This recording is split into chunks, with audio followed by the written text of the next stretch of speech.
இந்த ஒண்ணுத்துக்கும் உதவாத விளம்பர மாடல் ஆட்சியில வடமாநில, அதாவது பிழைப்பை தேடி குடும்பத்தோட தமிழ்நாட்டுக்கு தஞ்சம் புகுந்த ஒரு குடும்பத்துக்கு நடந்த துயரம் தான் இந்த பதிவு. ஒரு குடும்பத்தை சேர்ந்த ஒரு 2 வயது குழந்தை, 25 வயது கணவர், அவருடைய மனைவி கொடூரமான முறையில வெட்டி கொல்லப்பட்டிருக்காங்க. பாலியல் வன்புணர்வுக்கு ஆளாக்கப்பட்ட அந்த பெண்ணும் கொல்லப்பட்டிருக்காங்கன்றதுதான் ரொம்பவுமே வருத்தத்துக்குரிய ஒரு செய்தி. தமிழ்நாட்டை நாங்கள் தலைகுனிய விடமாட்டோம், தலைகுனிய விடமாட்டோம்னு டிபி வச்சா மட்டும் பத்தாது முதல்வரே. அந்த தலைகுனிவை ஏற்படுத்தும் விதமாக நடக்கக்கூடிய செயல்பாடுகளை தடுக்கக்கூடிய காவல்துறையை கையில் வைத்திருக்கும் நீங்கள் கொஞ்சமாவது தூக்கத்திலிருந்து எழுந்து செயல்படணும். எனக்கும் இதுக்கும் சம்பந்தமே இல்லை, இது எங்கேயோ நடக்குதுன்ற மாதிரி பெண்கள் பாதுகாப்பு இங்க சிறப்பா இருக்கு அப்படின்னு நீங்க பேசுறது ரொம்ப அசிங்கமா இருக்கு. அது ரசிக்கும் தன்மையில கண்டிப்பா கிடையவே கிடையாது. இப்ப வெல்லும் தமிழ் பெண்கள்னு ஒரு மாநாடு நடத்தி அங்க இந்தி பெண்கள் எல்லாம் அழைத்து, அதாவது வட மாநில பெண்களை எல்லாம் அழைத்து காசு கொடுத்து கூட்டி வந்து பிரியாணி கொடுத்து பையில பிஸ்கட் பாக்கெட்டை கொடுத்து வாட்டர் பாட்டில கொடுத்து உட்கார வச்சு அனுப்பி விளம்பரம் தேடுறீங்களே. இந்த மாநிலத்துல நான் பாதுகாப்பா இருப்பேன் அப்படின்னு நம்பி வந்த ஒரு குடும்பத்தையே இன்னைக்கு ஒரு கும்பல் சிதைச்சிருக்கு. அந்த கும்பல் ஏதோ வட மாநில கும்பல்னும் அவங்கள கைது பண்ணிட்டோம் அப்படின்னும் அவர்களை விசாரிச்சுக்கிட்டு இருக்கோம் அப்படின்னும் காவல்துறை தரப்புல இப்ப தகவல்கள் வந்துகிட்டு இருக்கு. ஆனா இந்த சம்பவங்கள் நடக்குது, அதுவும் part of the heart of the சிட்டியில நடக்குது அப்படின்னா காவல்துறையினர் அந்த சம்பவம் நடக்கும் பொழுது எந்த அளவுக்கு விஜிலண்டா இருந்திருக்காங்கன்ற ஒரு கேள்விக்குறி வருது இல்ல. இல்ல இதை நம்ம செஞ்சா தப்பிச்சிடலாம் அப்படின்ற ஒரு தைரியத்துல ஒரு கும்பல் இதை செய்யுது இல்ல.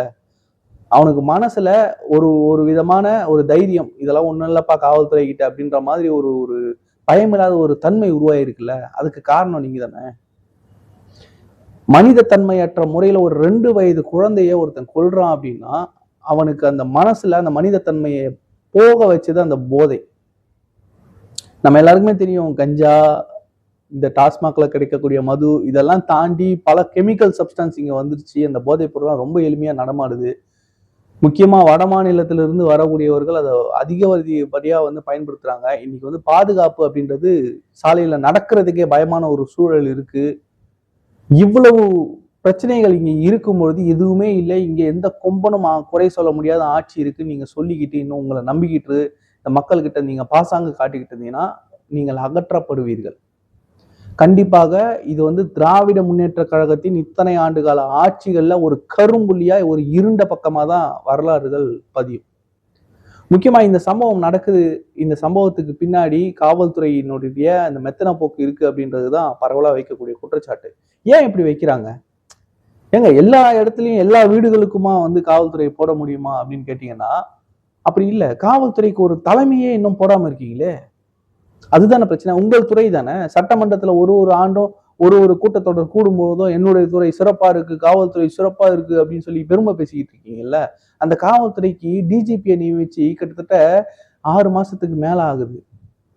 6 மாதங்களாக ஒரு துறை தலை இல்லாத முண்டமாக இங்க இயங்கிக்கிட்டு இருக்குன்னா அது காவல்துறை. ஒரு வேலிட் ரீசன் சொல்லுங்க நீங்க இன்னும் டிஜிபியை நியமிக்காம இருக்கிறதுக்கு. செப்டம்பர்ல கரூர் சம்பவம் நடக்கிறதுக்கு முன்னாடி யூபிஎஸ்சி கூடி ஒரு 3 பேரை பரிந்துரை பண்ணி அனுப்புறாங்க. அதுக்கு முன்னாடி என்ன நடைமுறை? நீங்களா அந்த ரேங்கிங்ல இருக்கவங்கள பட்டியலிட்டு அதுல சிறந்த ஐபிஎஸ் அதிகாரிகளை பரிந்துரை பண்ணி இவங்களை நீங்களே நியமிக்கணும். அதை செஞ்சீங்களா? ஆகஸ்ட் மாசம் சங்கர் ஜிவால் டிஜிபியாக ஓய்வு பெறுகிறார். ஆகஸ்ட் மாசத்துல இருந்து இன்றைய தேதி வரை டிஜிபி இல்லாமல் ஒரு துறை தமிழ்நாட்டில் காவல்துறை இயங்கிட்டு இருக்கு. பொறுப்பு டிஜிபியா போடுறீங்க ஒருத்தர், வெங்கட்ராமன் அப்படின்ற ஒருத்தரை பொறுப்பு டிஜிபியா போடுறீங்க. அவருக்கு உடல்நிலை சரியில்லாம போனதுக்கு பிறகும் இன்னொருத்தரை பொறுப்பு டிஜிபியா போடுறீங்க. அவருக்கும் உடல்நிலை சரியில்லாத போன பிறகும் திரும்பவும் வெங்கட்ராமன் அவர்களே டிஜிபியா போடுறீங்க, பொறுப்பு டிஜிபியா. நிரந்தர டிஜிபியா ஏன் போடலன்னு சொல்லி யூபிஎஸ்சி கேள்வி கேட்டாலும் பதில் இல்லை. நீதிமன்றத்துக்கு போய் நீதிமன்றம் கேட்கிற கேள்விகளுக்கு உங்ககிட்ட பதில் இல்லை. நீதிமன்றம் சொல்லுது நீங்க பொறுப்பு டிஜிபியை போடக்கூடாது, நிரந்தர டிஜிபியை போடணும்னு. ஆக்டிங் டிஜிபியை போட்டு ஒரு துறையை ரன் பண்ணிக்கிட்டு இருக்கீங்க. யாருக்கு யார் அக்கௌண்டபிலிட்டின்னு தெரியல, யார் கண்ட்ரோல்ல காவல்துறை இருக்குன்னு தெரியல. தொடர்ந்து நடக்கக்கூடிய குற்ற சம்பவங்களுக்கு எந்த காவல்துறை அதிகாரிக்கு மேலும் நீங்க நடவடிக்கை எடுக்க மாதிரியும் தெரியல. இந்த மாதிரியான ஒரு பிரச்சனை சூழல் இருக்கும்பொழுது நீங்க என்ன சொல்றீங்க? வெல்லும் தமிழ் பெண்கள். முக்கியமா இந்த நடந்த இடம் பாத்தீங்கன்னா அந்த டைடல் பார்க் இருக்கக்கூடிய ஏரியா, துறப்பாக்கம் அந்த சோழிங்கநல்லூர் போறக்கூடிய ரோட் இருக்கு இல்லையா, மத்திய கைலாஷ்ல இருந்து அடையாறு ரூட் போற ரூட்ல அந்த ரூட்ல தான் நடந்திருக்கு. வெறும் ஐடி பார்க்ஸா இருக்கக்கூடிய ஏரியா, நிறைய லேடிஸ் ஹாஸ்டல்ஸ் இருக்கக்கூடிய ஏரியா. இந்த மாதிரியான ஒரு ஒரு பீக் சிட்டி லிமிட்ல இது நடக்குது, எங்கேயோ அவுட்டர்ல நடக்குது. கோயம்புத்தூர்ல நடந்தது இல்ல. ஏன் அந்த மாதிரி பகுதிக்கு அந்த நேரத்துல அந்த பெண் போனால் நீங்கல்ல பேசுனீங்கல்ல உங்க திமுக வாடகை வாய்கள்லாம், அந்த நேரத்துல ஒரு பெண்ணுக்கு அந்த இடத்துல ஒரு ஆணோட என்ன வேலை அப்படின்னு கேட்டீங்கல்ல. இது என்ன வேலை? இது ஏதாவது கேளுங்களேன். இன்றைக்கு ஏதோ வடமாநில தொழிலாளர்களுக்கு வடமாநில மக்களுக்கு நடந்ததுன்னு நினைக்காதீங்க, நம்ம மண்ணுல நடந்திருக்கு. இதுக்கு வெட்கப்படணும் நீங்க. நம்ம மண்ணுல ஒரு பெண்ணுக்கு இவ்வளவு பெரிய கொடூரம், ஒரு குடும்பத்தையே சீரழிச்சு ஒரு 2 வயது குழந்தை உயிர் போயிருக்கு அப்படின்னும் போது நீங்க வெட்கப்படணும். கனிமொழிக்கா பொங்கி எழுந்து ஏதோ ஒரு ட்விட்டை போட்டாங்க, ஒரு உப்பு சப்பு இல்லாத ட்வீட். இதுக்கு முன்னாடி எப்படி கொந்தளிப்பாங்கன்றது நம்மளுக்கு தெரியும். உத்தரப்பிரதேசத்தில் நடந்ததுக்கெல்லாம் அப்படியே எகிரி குதிச்சு தாம் தும் இங்க இருந்து அப்படியே டீமோட போனவங்க தான். இங்க இருக்கிற சென்னைக்கு அவங்களால வர முடியல. இன்னைக்கு ஏதோ வடமாநில பெண்களுக்கு நடந்தது அப்படின்னு நம்ம கடந்து போயிடலாம். இந்த ஊடகங்கள் இருக்குல்ல, ஊடகங்கள் எப்பா எனக்கு அந்த அளவுக்கு ஆத்திரங்கள் வருது. எந்த அளவுக்கு இந்த விஷயத்த பேசி, எந்த அளவுக்கு இந்த அரசுக்கு நெருக்கடி கொடுத்து இந்த காவல்துறையை சீர்படுத்தணுமோ அந்த ஊடகங்கள் சரியா செய்யலன்றதுதான் என்னுடைய முதல் குற்றச்சாட்டு. இன்றைக்கு வடமாநில பெண்ணுக்கு இது நடந்ததுங்க. நாளைக்கு எங்க வீட்லயும் பெண்கள் வெளியே போறாங்க, உங்க வீட்லயும் பெண்கள் வெளியே போறாங்க. யாருக்காவது இது நடக்காதுன்றதுக்கு யார் உத்தரவாதம் கொடுப்பா? ஏதோ இன்னைக்கு பிடிச்சி விசாரிச்சுக்கிட்டு இருக்காங்களா தெரியாது, 1-2 நாள்ல யாரையாவது என்கவுண்டர்ல போட்டேன்னு செய்தி வரலாம், இல்ல அவங்க கையை கால உடச்சேன்னு செய்தி வரலாம், தெரியல. அவர்கள் உண்மையான குற்றவாளிகளானும் தெரியல. அதெல்லாம் நீதிமன்றம், மக்களுடைய கடைசி நம்பிக்கையா இருக்கக்கூடிய நீதித்துறை தான் இதுக்கு நீதி வழங்கணும். இது போன்ற பல வழக்குகள் நம்ம பார்த்திருக்கோம். கைது பண்றாங்க, என்கவுண்டர் பண்றாங்க, யார் உண்மையான குற்றவாளின்னே தெரியாம போகுது.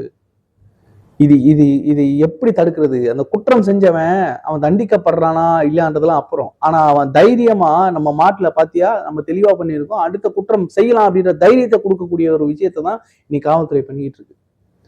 இதைத்தான் நாங்க வன்மையா கண்டிக்கிறோம். தமிழக வெற்றிக்கழகம் இதை தொடர்ந்து சொல்லிக்கிட்டு இருக்கு. இந்த டிஜிபி நியமனத்துல நீங்க கோட்டை விடுறீங்க, பெண்கள் பாதுகாப்புல கோட்டை விடுறீங்க, சட்ட ஒழுங்கு பிரச்சனையில கோட்டை விடுறீங்க. இந்த ஆட்சி விளம்பர மாடல் ஆட்சி மட்டும்தான், கோட்டை விடக்கூடிய ஆட்சி மட்டும்தான், திராவிட மாடல் ஆட்சின்ற பேர்ல இங்க ஒரு வெத்து மாடல் ஆட்சி நடந்துகிட்டு இருக்கு அப்படின்றதான் தமிழக வெற்றிக்கழகமும் அதன் தலைவரும் தொடர்ந்து பேசிட்டு இருக்காரு. நம்மளும் அதை தான் முன்வைக்கிறோம். சோ இந்த பதிவுல நம்ம கேட்டுக்கிற விஷயம் என்னன்னா, காவல்துறை எல்லா இடங்களையும் கண்டிப்பா இருக்க முடியாது. ஆனா காவல்துறை இருக்கிற மாதிரி ஒரு தோற்றம் இருந்தா கூட, காவல்துறை சிறப்பா செயல்படுதுன்ற ஒரு பயம் இருந்தா கூட, இந்த மாதிரியான குற்ற சம்பவங்கள்லாம் நடக்கும்பொழுது அதை செய்யக்கூடியவருக்கு ஒரு சின்ன ஒரு பயம் வரும். ஐயோ இதை செஞ்சா இப்படி பிடிச்சிருவாங்க, எதை பண்ணாலும் நம்ம மாட்டிக்குவோம், இதை செய்யக்கூடாது, இந்த குற்றத்தை நம்ம பண்ணா நம்முடைய நீதி முன்னாடி நம்மளால தப்பிக்க முடியாது அப்படின்ற ஒரு பயம் இந்த குற்றம் செய்பவர்களுக்கு இருந்தது அப்படின்னா அது கண்டிப்பா தவிர்க்கப்படும். அதை கொடுக்கறதுக்கு நீங்க என்கவுண்டர் பண்ணாதான், கையை காலை உடைச்சாதான், இல்லை யாரையாவது காலில் சுட்டாதான் அப்படின்றது கிடையாது. நீங்க நடந்துக்கிற விதத்திலேயே அதை புரிய வைக்க முடியும். முக்கியமா வேலைக்கு வரக்கூடிய பல ஊர்கள்ல இருந்து சென்னையை நோக்கி வேலைக்கு வரக்கூடிய பெண்கள் இங்க அந்த பகுதியில் அதிகம். எல்லார் வீட்லயும் பயம் இருக்குமா இல்லையா? கோயம்புத்தூர்ல இருந்து சென்னைக்கு வேலைக்கு அனுப்பிட்டு பொண்ணு இந்த மாதிரி ஒரு செய்தியை பார்த்துட்டு அந்த வீட்டுல இருக்கவங்க நிம்மதியா தூங்க முடியுமா? பெண்களுக்கு நாங்க இலவசமா பேருந்து வசதி கொடுத்துட்டோம், பெண்களுக்கு மாசம் 1000 ரூபாய் கொடுத்துட்டோம், அதனால அவங்க வாழ்க்கை தரம் உயர்ந்துடும், வேலைக்கு போவாங்க. ஃப்ரீயா பஸ்ஸை கொடுத்துட்டு நீ போயிட்டு வாமா வேலைக்கு அப்படின்னு சொல்றதும், சேஃப்டியான ஒரு சமூகத்தை உருவாக்கிட்டு நீ எங்க வேணும்னாலும் போமா அப்படின்னு சொல்றதுக்கும் வித்தியாசம் இருக்குல்ல. நீங்க ஃப்ரீ பஸ் கொடுக்கறத நான் கொச்சப்படுத்த விரும்பல, அதை நான் அப்படி பேசவே இல்லை, இதை தவறா மீன் பண்ணிக்க வேண்டாம். ஆனா அதை கொடுத்த நீங்க இதை இல்லைங்க அத்தியாவசியம், இதை கொடுக்கணுமேங்க.